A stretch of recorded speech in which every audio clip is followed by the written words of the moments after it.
यो अत्याचार चाहिँ हामी नेपालीहरूले कहिलेसम्म सहनुपर्ने? साथीहरूले त भनिरहेको थियो धोका दिन्छ, नखाट नखाट नखाट। अब आफ्नो मनले मानेन, 2 पैसा भए पनि आफ्नै सरकारको खातामा जान्छ, आफ्नै एयरलाइन्समा चलाउँ, आफ्नै चिजलाई चाहिँ माया गरौँ भनेर चाहिँ एयरलाइन्सको टिकट काट्यो। अहिले ल हेर्नुहोस् क्यान्सल भनेर मेसेज आउँछ। के यो क्यान्सल भनेर मात्र उहाँहरूको चाहिँ जिम्मेवारी भएर चाहिँ उहाँको ड्युटी भएर पन्छिनु हो? हामीलाई भएको क्षति, हामीलाई भएको मानसिक टेन्सन, यसको जिम्मेवारी कसले लिने? नेपाल सरकारले लिने? एयरलाइन्सले लिने? कसले लिने? ल भन्नुहोस् त, तपाईँहरू कहिले जिम्मेवारी लिनुहुन्छ? कहिले हामी ढुक्क अरे आरे चढ्ने? यस्तो गर्न पाइन्छ?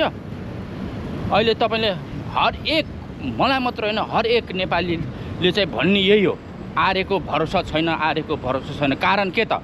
अब नयाँ सरकार पनि आयो, नयाँ सरकारले यसमा के कदम चाल्नुहुन्छ? कि हामी अदालत जानुपर्ने? के हामी नेपाल एयरलाइन्स आएर जलाउनु पर्ने? कारण के हो? यति माया गरिन्छ आफ्नो प्रोडक्टलाई, आफ्नो नेपाली भनेर चढ्न लाग्यो। साथीहरूले भनेको थिए धोका दिन्छ है, धोका दिन्छ। ल धोका दियो त आखिर, है? के हो कारण? के हो कारण? खुलाउनु पर्यो। र मलाई भएको मानसिक टेन्सनको क्षतिपूर्ति कसले दिने? एउटा जब हामी काठमाडौँबाट पोखरा बसमा जाँदाखेरि त अर्को बसमा चढाएर पठाउँछ भने तपाईँहरूको जिम्मेवारी बन्छ कि बन्दैन? तपाईँहरूको जिम्मेवारी बन्छ कि बन्दैन? अर्को एयरलाइन्स चाहिँ एडजस्ट गर्नु, हामीले के पैसा थपेर अर्को एयरलाइन्समा चढ्नु पर्ने? कारण के हो? यो कारण खुलाउनु पर्यो।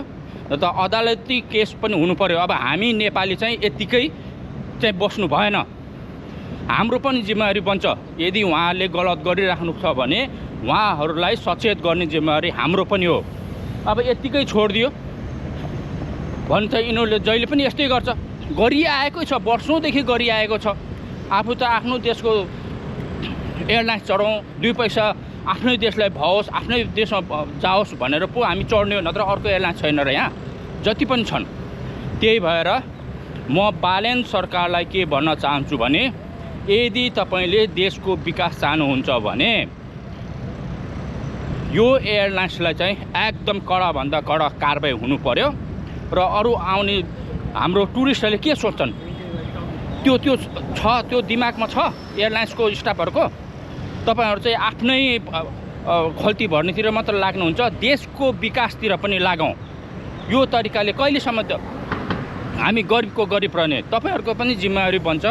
अब यो केसलाई चाहिँ अदालतमा पुर्याएर हुन्छ कि जे गर्दा हुन्छ, यो चाहिँ गर्नु पर्यो। हामी नेपालीको पनि जिम्मेवारी बन्छ। हामी त अब ठिकै छ, मलाई मात्र होइन के भनेर बस्छौँ, तर यसलाई चाहिँ हामी एकदम कानुनी कारबाहीबाट हुन्छ कि जेबाट हुन्छ अगाडि बढेर चाहिँ नेपाल एयरलाइन्स चाहिँ सुधार गरौँ भन्दै आज मलाई पनि टेन्सन भयो होइन, धेरैलाई टेन्सन भयो होला।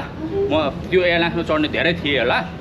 त्यही भएर तपाईँहरूले जसरी हुन्छ यो एयरलाइन्सलाई चाहिँ सुधार गर्नु पर्यो। नयाँ सरकारले यो एयरलाइन्स चाहिँ जसरी पनि सुधार गर्छ। जसरी पहिला लुटेर खाए त्यसको अब हामीलाई मतलब छैन। अब तपाईँहरू आउनुभएको छ, तपाईँहरूलाई भोट दिएको छ भने तपाईँहरूले चाहिँ यसमा चाहिँ एकदमै ध्यान आकर्षण हुनु पर्यो, बुझ्नुभयो?